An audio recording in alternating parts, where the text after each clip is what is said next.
Hey guys, here for another video, and today, again, I think I'm gonna do like 3 OnlyFans videos a week like I've been doing, and then like 2 other days, just random life videos, because, I always think I provide some insight. And you know how there's like that show, Ned's Declassified School Survival Guide? I was watching that shit, and I'm like, this does not translate at all to like real life problems, real life shit.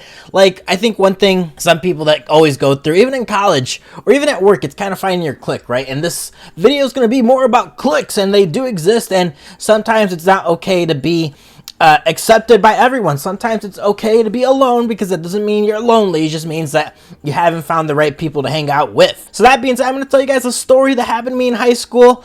This only happened a couple times. It wasn't often, but also suffered this throughout college sometimes, because again, just my major and because what I did in the background, the school I went to, and kind of like the type of person I am. Because if you guys haven't noticed, I'm not really a normie. I say like the worst shit possible for fun, because I always say like, I don't know, it's just fun trolling people. Like, for example, saying Hitler did nothing wrong. It's just funny to see people just like, just fucking react. It's like, I get it, he's a bad person, but sometimes words and phrases and statements don't really do much. If you call me a beaner, I don't care. Some of my friends, you call them the N-word, they don't care. Again, it's just, you have to realize what matters in life, and there's a whole bunch of things that do matter and a whole bunch of things that don't matter, and sometimes we prioritize things that don't matter, and kind of leads us to be a bad person or focus on the wrong things, or kind of have that victim mentality that doesn't really help us in the long run. So today, we're going to talk about one of my old high school stories that I mentioned. This happened a while back, obviously, because I'm a lot older now. I remember, you know, when you're in high school, you have to coordinate your schedule with your friends. You're like, oh shit, when do you have lunch, man? Oh, 5th period? Cool, all right, do this, 5th period.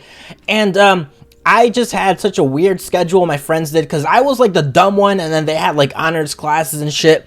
So it's like, okay, honors classes are for sure in these these type of schedules, these type of periods. So the majority of them had like lunch early. So then it was like my freshman year, and I had lunch pretty late. I think it was like 6th period. I think 6th and 7th period are the last periods. And I walk in the lunchroom, and I don't see anyone I fucking know. I'm just like, oh, fuck. And this is kind of where the whole misfits, and it's kind of like okay to, you know, get to know people as long as they're kind of real and genuine, because I'm not gonna lie, I sat with the fucking retards. I was like, shit, man. Like, I don't fit in with the jocks. I'm not that fucking hood. I'm not that preppy. Those nerds over there are too fucking smart for me. Let's see, where should I say? Oh, these guys are drooling. Sounds like I fit right in. So honestly, I sat with them, but it kind of taught me a lesson that it's like, okay, cool, sure, they may be like a little derpy, but some of them actually were really smart, which kind of like took me off guard. That's kind of when I learned about like autism. Like, just because you have autism doesn't mean you're a fucking dumbass. There are some people that have autism that are extremely good. There's this kid that did like the Rubik's Kid with one hand. When I sat with him, while he could complete it while I was talking with him, and he was eating, and he would do it in one hand, and I'm like, what the fuck? And truly, that day I felt like the real retard. But that brought me to another kind of insight. There was like there's like teachers that take care of these students. I forgot what they're called. They're not social workers, but we'll just say special ed teachers. And one dude, his name was Mr. Bradley. They called him Mr. Clean. He was one of the coolest like teachers I ever met. Definitely changed my life. He was like the jock. This guy was buff as fuck. He was bald. He was, I don't know, he was just such a cool, accepting dude. It was very rare to kind of feel dejected by him. Anything you talked about, he was always there to converse. Again, that's what it takes to be a special ed teacher, right? Patience and calmness, and kind of being able to communicate with people. And that brought me to another lesson about communicating with teachers. And some teachers are actually really good people. Some teachers are actually there to help you. He inspired me when I taught, I guess, high school and college, to be cool with students. I said this in one of my last videos.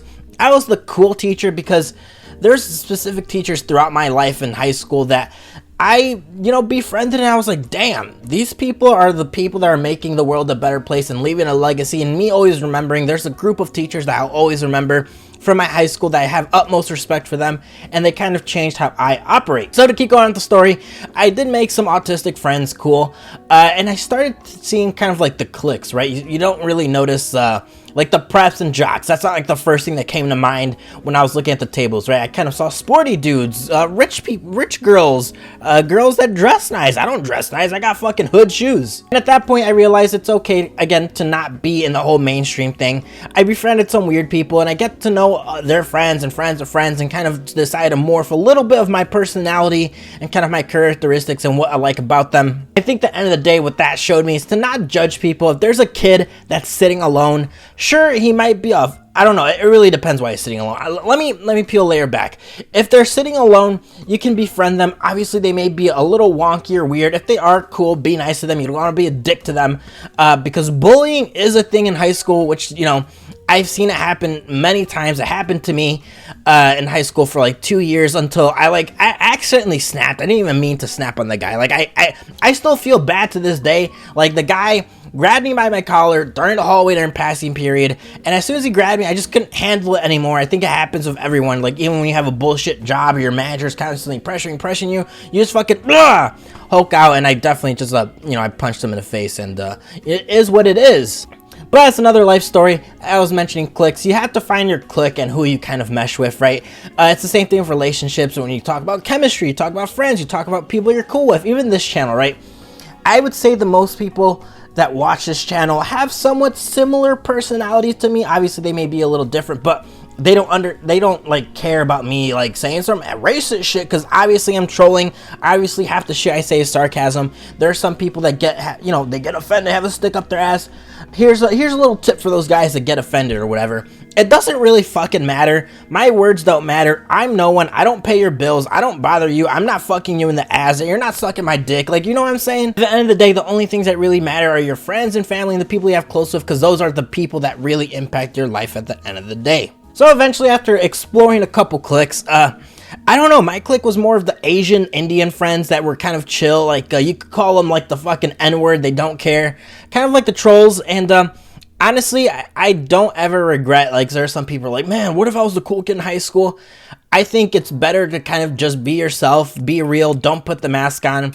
I tried putting the mask on many times in my life, whether it was to impress women, which is stupid because you can't keep that mask on forever. Whether it is to impress friends, again, you can't keep that mask on forever. It's just better to be yourself, be genuine. As they always say, the truth shall set you free, and it really does. So, that's one of the best advices I can give to anyone, to myself, to my mom, friends, whatever. Just be real, be genuine, be like open to try new things, be understanding, don't get offended, just keep moving on in life, keep up with the grind. And if you have a dark sense of humor, even better, because I'll tell you right now, personally, I fuck with the people that have dark senses of humor, because I've been through some shit, other people have been through shit, and it's kind of funny to just laugh about it. I mean, I remember there was like I don't know if I told this story, but I was like getting off the train. Again, Chicago, Clinton Blue Line stop can be a little sketchy during the weekends because no one goes to that underground stop. It's very, very weird.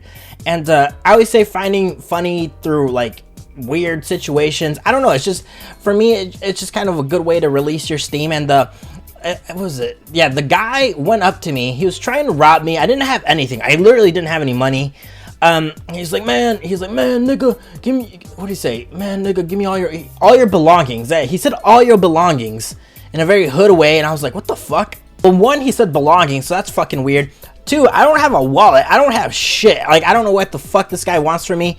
And I told him, I just looked at him, and I was like, I mean, your teddy bear face tattoo is worth more than my entire, like, bag of dirty gym clothes. I mean, I wasn't even trying to be funny. It was just kind of like a, you know, smart-ass comment, and he got mad. I thought at the end of the day he was trolling me because I don't know, the teddy bear face tattoo was just too, I don't know, it was too trolly, but I guess he was pretty real because as soon as I started walking away, going up the elevator, he was screaming. He's like, man, as soon as you get out, I'm gonna kill your ass. And I'm like, oh damn, he's real. And then I complained to the CTA operator, and they didn't do shit. But yeah, I don't know, just take life at a pretty chill way, I guess. I don't know. I'm very like that. It's very hard for me to get shaken up because the end of the day, nothing really fucking matters. You just get through bullshit after bullshit after bullshit. And I always say, just keep up the grind and focus on what you want to do. And regardless of the clique, regardless of the people, regardless of what happens, again, just be genuine, find what you like, find your passions, and keep moving forward. I don't know if this video was interesting at all or not. I mean, I can go on and on about my stories. I have so many, now I think about it. That's what comes of age. I know I'm not that fucking old, but I definitely think I've been through many experiences that are unique and maybe not too unique for others. I think I've been through so much. Again, my entire life has been trial and fucking error, so most shit that people have went through, I've learned it the hard way, and I definitely think as a man, I definitely can provide some advice. So if you guys like that video, please hit that like button. Obviously, I'm going to continue with OnlyFans videos. Shout out to my last one. The bitch actually viewed it. Mama Plugs, shout out to Mama Plugs. I finally heard her voice, and I'm like, damn! She sounds too fucking fancy to be doing porn, but hey, British people be Britishing. So please hit that like button, please hit that sub button. Hopefully we get 20 billion subs by the end of this year, and if not, I will kill myself. Later.